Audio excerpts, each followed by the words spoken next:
Welcome to Marketplace with Charles, where dreams are turned into reality. Marketplace is brought to you by Art of Skincare. Art of Skincare, the company that brings out the beauty in you, as well as Kuisa Lodge, situated at the heart of Ngobeni Nature Reserve. If tranquility is what you are looking for, then Ngobeni Nature Reserve is the place to be. Just imagine yourself sleeping, dreaming, and waking up with a big five surrounding you. You know, I love it when the elephants come to drink water early morning in the swimming pool, which you later swim on. What a beautiful experience. I am Charles Ngobeni. On Marketplace, we empower and equip you with tools that you need to achieve your entrepreneurial dreams. Each week we bring you insight from experts in different fields of business, from men and women of faith. Today, we meet the daughter of the late renowned motivational speaker and preachers of the gospel, Dr. Miles and Mama Ruth Munroe. Many businesses and establishments continue to live as long as their founders are still alive and in control. Then when the founders or owners die, then no matter how valuable these businesses or establishments are, they pass on with their owners. My guest today will tell us more of what it means, not just to pass on the baton, but most importantly, to pick it up. Because passing it on is one thing, but someone must be there ready and willing to pick it up. Miss Charisa. Yes, sir. Welcome to Marketplace with Charles. Thank you. You know, I am delighted to have you on Marketplace. Long time that I've been waiting for this opportunity. Thank you for having me. I hope my guests are also, my listeners out there, are also excited to listen to this great voice. If you don't mind, give us a brief background of your father. He made sure that first and foremost my mom was happy. Yes. And satisfied. And because as long as she was satisfied, he knew that once that was taken care of, then he made sure my brother and I were satisfied. And we needed for nothing. We needed school, we needed school fees, we needed anything that we needed for anything we were involved in. That was his ministry first. Because as far as he's concerned, he couldn't be on stage preaching and teaching principles that he himself weren't living by. And he talked to married couples and about family a lot from the platform. And he couldn't do that, but yet his family was broken. He couldn't do that, but he was abusing my mother, his wife. He just wasn't living that type of life. And so, again, his first ministry was his family, and then everything else fell after that. And I was able to hear him say that, but I was also able to watch that actually be manifested in my life as his firstborn, his only daughter, and then my brother being next. And there's very little that my brother and I ever needed for. And for us, it wasn't material. It wasn't material stuff. It was the time that he spent. So my dad traveled 70, 80, 90% of the year. But somewhere in there, he made sure that there was vacation time for himself and for the family. Again, family first. And so the older my brother and I got, we understood that, okay, dad was gone most of the time. But we also knew that there's going to come a time of the year where it's just going to be focused on us. And that was so important. So that also lent room for my brother and I to have a certain level of respect and honor for my parents. Because my dad made sure that he honored and respected us. So there was this mutual respect that was going back and forth, which is why even now, in their absence, I have such a high regard for my parents. And you know, it's interesting to hear me say, but I say all the time, I'm so proud of them. I'm so proud of my dad and my mom. As I hear people talk about them even now, as though they're not here, but they talk about the way they have impacted and influenced their lives. And I knew it while they were here, but for them to be gone, it's been 5 years. Yes. And people are still talking about them like they're here, and they're still talking about I mean, I go anywhere and it'll just be strangers who, man, you have no idea how much your dad has impacted my life. You have no idea how because of your dad I opened my business. You have no idea because of your mom, you know, I was able to be a better wife to my husband. Like, I still hear these stories to this day. I say to myself, man, I'm so proud of my parents. And that's what they said to me, you know, I'm so proud of you, daughter. But it's interesting that I can say that about them. You know, so interesting that within his busy schedule, he managed to give you the time that you needed. One great man of men who's also my mentor spiritually, he said, it is not what you do that matters, it's how you do it. It is not what you say that matters, but how you say it. In other words, you can have a very busy schedule, but if you have got 5-10 minutes of that time that you spend with your family, it becomes so valuable. And sometimes as ministers of the gospel and as business people, we are selfish. You know, we leave our family, we leave our wives to suffer, to go and take care of Jesus' business. And I don't think that can be right. It should be right in the family first. Exactly. Before we move into the ministry. In fact, the Bible puts it clear and says, no, if anything is wrong with your family, go sort it out first. Then you can come and do my business. And your father did well when it comes to that. He did. You know, I can remember, and my dad was always in meetings. He was always out the house first thing in the morning, coming back late at night. He was always in meetings, he was always busy.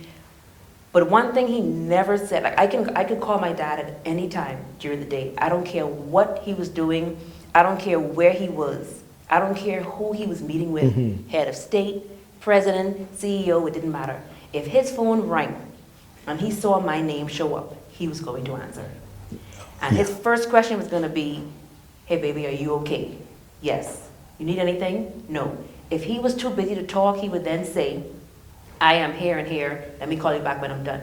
If I needed him right then and there, he would tell whoever it was, excuse me 1 second. And he would talk to me, and then we would be done. He never not answered his phone, ever, never. He never, you know, like now people have this way of ignoring a phone call if they're busy. He never did that to myself, my mom, and my brother. Why? Because whether or not it was, we would just call to say hi, or whether it was an issue, if we were calling, it was his first, it was important to him. And it was a priority to him. And so, you know, that says a lot for me as a female as well, as a woman. Because, you know, my dad always talked about, you know, when a woman marries, there's this transfer of responsibility from one father to the next father. And that father being whoever her new husband is going to be. Yeah. And so he has taught me the way a father is supposed to father a woman, and the way a father is supposed to father a wife. So now when I'm trying to find that, or when I'm looking for that in my husband, my issue has been, it's been very difficult trying to find my daddy in men in the world, because there's only one Miles Monroe. So there's this shoe that I'm looking for men to fill that they can't fill, and it's like, oh my gosh, I'm struggling. I can't find him, you know, and you know, I think about it every so often, and I cry, because there's times when I really do, like now I'm looking for my dad and I can't find him. You know, there's no one like him. And it's because he has taught me the way I'm supposed to be treated.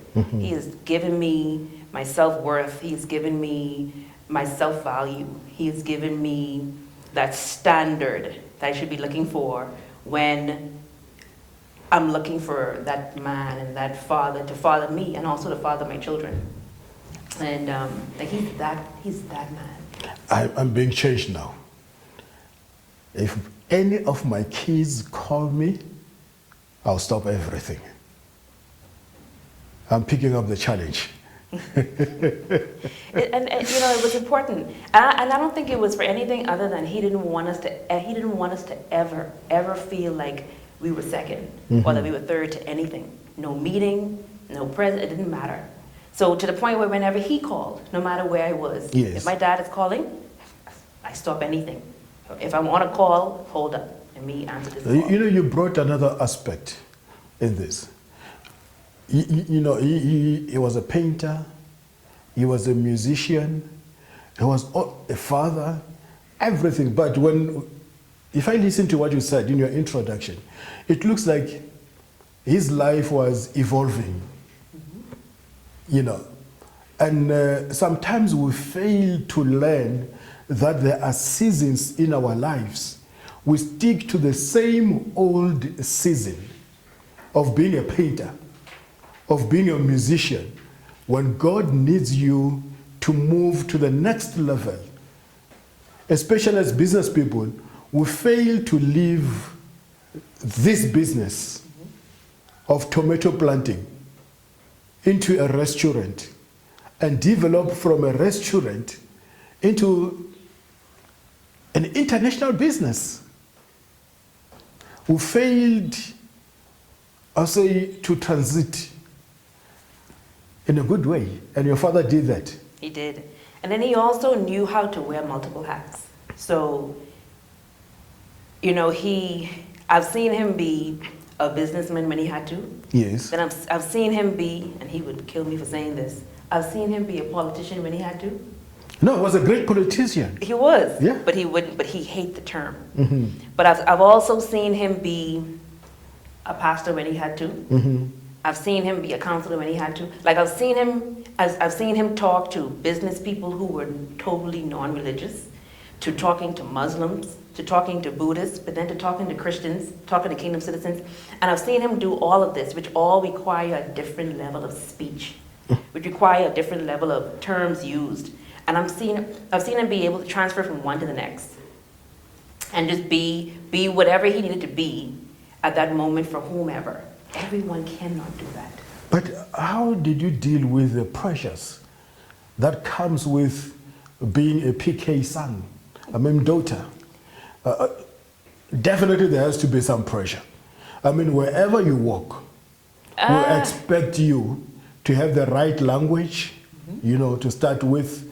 Everything must be super. That's what the world expects. So those pressures started from elementary school, secondary school, high school.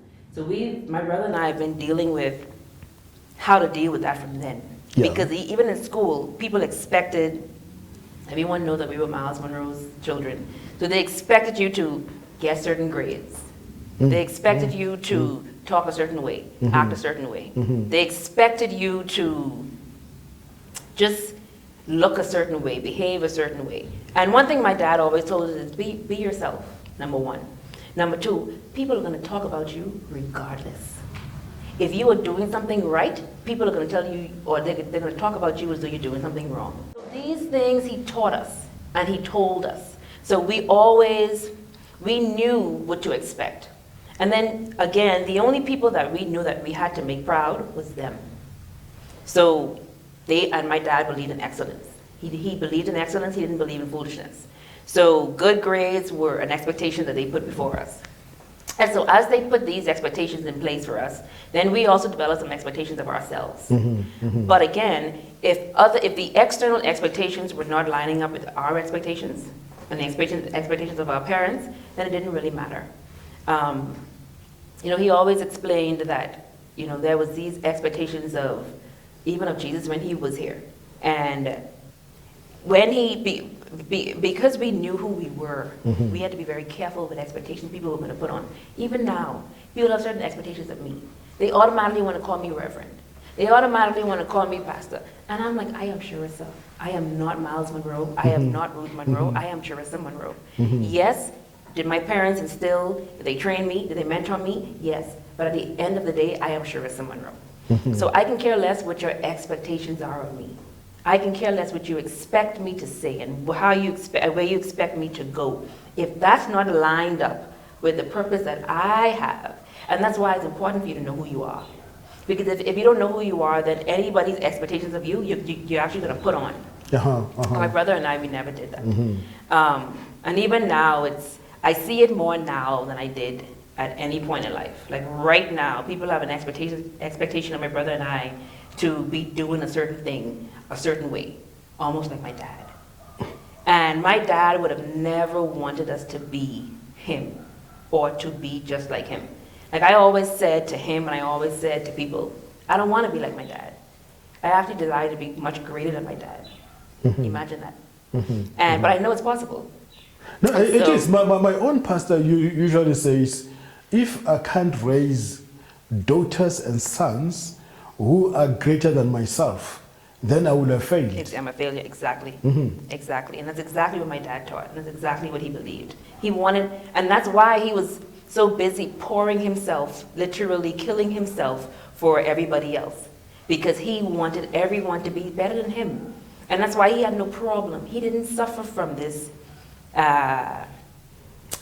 He didn't suffer from this, I want all the limelight and all the glory complex. Yeah. He had no problem carrying people with him in the same room as a president. He didn't have a problem taking people with him wherever he went.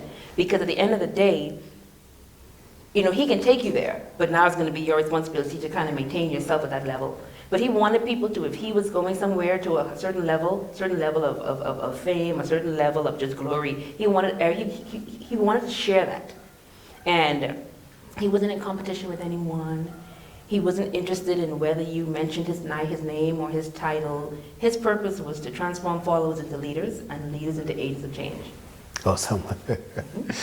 Well, viewers out there, I'm honestly learning and I'm being changed from within myself. I don't know about you. After the break, we'll go deeper with my guest, Charisa.